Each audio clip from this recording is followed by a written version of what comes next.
विद्यार्थी जी, आज एक और इम्पॉर्टेंट टॉपिक होगा गॉस थ्योरम की यूजेज में एप्लीकेशन ऑफ गॉसेस थ्योरम। तो एप्लीकेशन में क्या है, गॉस थ्योरम की यूज करके यहाँ लिख देते हैं यूजिंग गॉसेस थ्योरम। तो गॉसेस थ्योरम को यूज करते हुए हम लोग स्फीयर के चार्ज स्फीयर के कारण हम लोग को इलेक्ट्रिक फील्ड निकालना है। तो यहाँ पर क्या होगा कि let us consider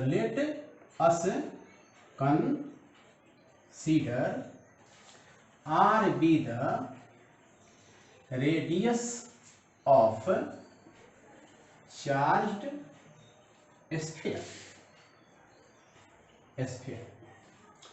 to calculate electric field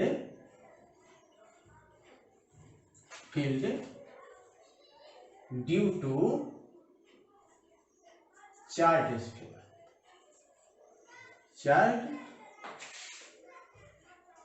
sphere using Gauss's theorem. अब एक फिगर बनाते हैं, देखिए कि लेट अस कंसीडर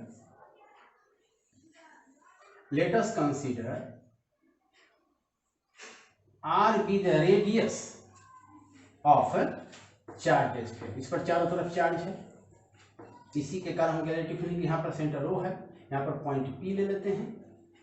इसके आउटसाइड ये पॉइंट ए आउटसाइड है, इसके कारण इलेक्ट्रिक फील्ड इधर हो गया। तो इसको अगर हम लोग इमेजिनरी करके स्फीयर बनाते हैं तो ऐसा एक स्फीयर बन गया। इस पॉइंट का नाम हम लोग पी कर देते हैं, इसका डिस्टेंस हम लोग आर कर देते हैं। देखिए आर है, देखने विद्यार्थी जी। और ये सरफेस पर है, यहाँ से यहाँ तक डिस्टेंस कितना है तो कैपिटल आर है। और इसके इनसाइड में एक पी है, इसको हम बोलते हैं P2। यहाँ से यहाँ तक डिस्टेंस कितना होगा तो स्मॉल आर ही इसको भी माना जाएगा, स्मॉल आर। देख लीजिए, यानी OP equal to capital R, देख लीजिए। फिर O से P1 कितना है, P1 है। O टू P1 कितना है तो R ही है। O टू P2 कितना है तो ये भी R ही है। लेकिन OP1 ग्रेटर देन किसका है, OP, यानी स्मॉल आर ग्रेटर देन है कैपिटल आर की। एक कंडीशन हो गई। दूसरा है कि OP2 less than to OP, यानी यहां पर आर क्या है, छोटा है कैपिटल आर से। इस बात को भी ध्यान रखना है अकॉर्डिंग टू फिगर। ठीक है विद्यार्थी, इतना स्क्रीनशॉट ले लीजिए। फिर हम आउटसाइड पर निकालते हैं, फिर सरफेस पर, फिर इनसाइड पर P2 है। ठीक है, तो फिर स्क्रीनशॉट ले लीजिए।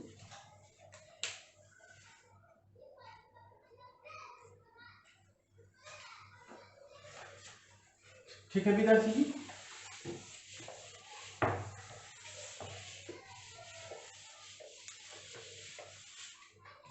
पहला देखिए, यहाँ पर पहला पॉइंट है आउटसाइड खाली आउटसाइड लिखे छोड़ देते हैं। अब क्या है यहाँ पर कि अकॉर्डिंग टू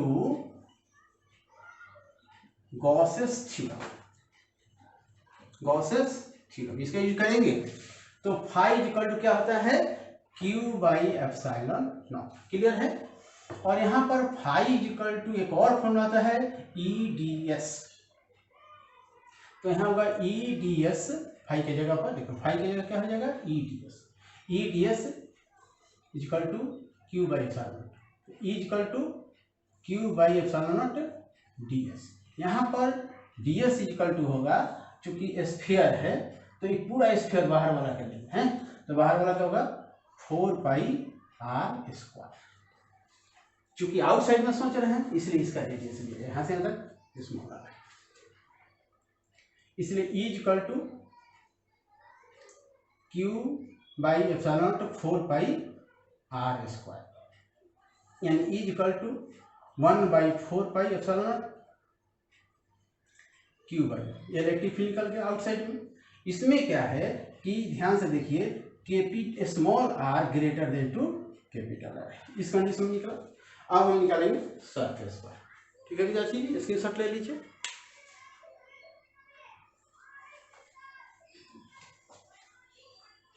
अब इसको डिलीट कर देते हैं।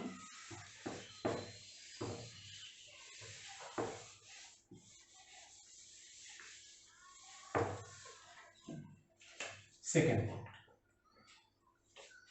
एट सरफेस, सरफेस पर सोचेंगे तो सरफेस के लिए सोचेंगे तो सरफेस के लिए यहाँ पर रेडियस कितना है, कैपिटल आर है। ओपी इक्वल टू इस रेडियस पर सोचेंगे तो फिर वही बात, five equal to Q by epsilon naught और five equal to E D S, तो E D S equal to Q by epsilon naught, इसलिए ई इक्वल टू फिर यहाँ पर एक और E Q by epsilon naught D S कर देते हैं, इधर ब्रैकेट में लेते हैं। इस बार डी एस बराबर कितना होगा, रेडियस कितना है इस सरफेस पर, आर, कैपिटल आर, यहाँ पर होगा 4 पाई आर स्क्वायर, राइट। तो E equal to Q by epsilon naught 4 pi R square, यानी E equal to 1 by 4 pi epsilon naught Q by, ये रेडियस आर। यहाँ पर जो इलेक्ट्रिक फील्ड निकला वो क्या निकला, सरफेस पर निकला। अब एक और पॉइंट है यहाँ पर, तीसरा point, inside the surface, surface नहीं लिखते हैं, इनसाइड से समझ जाइएगा, इनसाइड द सरफेस। यहाँ पर ध्यान से देखिएगा कि OP2 कितना है, तो स्मॉल आर ही लिए हैं, लेकिन स्मॉल आर जो यहाँ है वह कैपिटल आर से छोटा है, लेकिन इनसाइड में है। तो यहाँ पर क्या है कि R, capital R is greater than to small R, अर्थात small R less than to capital R. जब इन साइड में है ए पी, तो पी जब इन साइड में, तो इन साइड में तो कोई भी चार्ज नहीं है, कोई भी फ्लक्स नहीं है, तो फ्लक्स नहीं है, इसलिए क्या होगा, inside the sphere no charge, no charge, कोई चार्ज नहीं है, यानी Q इक्वल टू 0, इसलिए क्या हो जाएगा, फील्ड बराबर भी 0, फ्लक्स भी 0, सब 0 हो जाएगा। क्यों, क्योंकि E equal to Q by epsilon naught होता है, और Q ही 0 है तो फ्लक्स भी, फील्ड भी क्या हो गया, 0 हो गया, और फ्लक्स भी यहाँ 5 होता है, सर 5 कितना हो गया, 0, तो 5 भी, फ्लक्स भी 0 हो गया, और फील्ड भी देखिएगा तो फील्ड भी, क्योंकि E equal to 1 by 4 pi epsilon naught Q by R square है, आर को 0 कर, क्यू को 0 कर देंगे तो टोटल फील्ड भी क्या हो जाएगा, 0, क्योंकि चार्ज यहाँ 0 है। चार्ज क्या है देख लीजिए, यहाँ पर 0 है, यहाँ पर जैसे ही 0 बैठाएंगे ये भी क्या हो जाएगा, 0 हो जाएगा। इस तरह से क्वेश्चन कंप्लीट हो गया विद्यार्थी जी, इंपॉर्टेंट है ना। मेरे चैनल को आप लोग सब्सक्राइब कर दीजिएगा और दोस्तों के बीच में शेयर भी कर दीजिएगा। Thank you. Okay, important question है विद्यार्थी जी।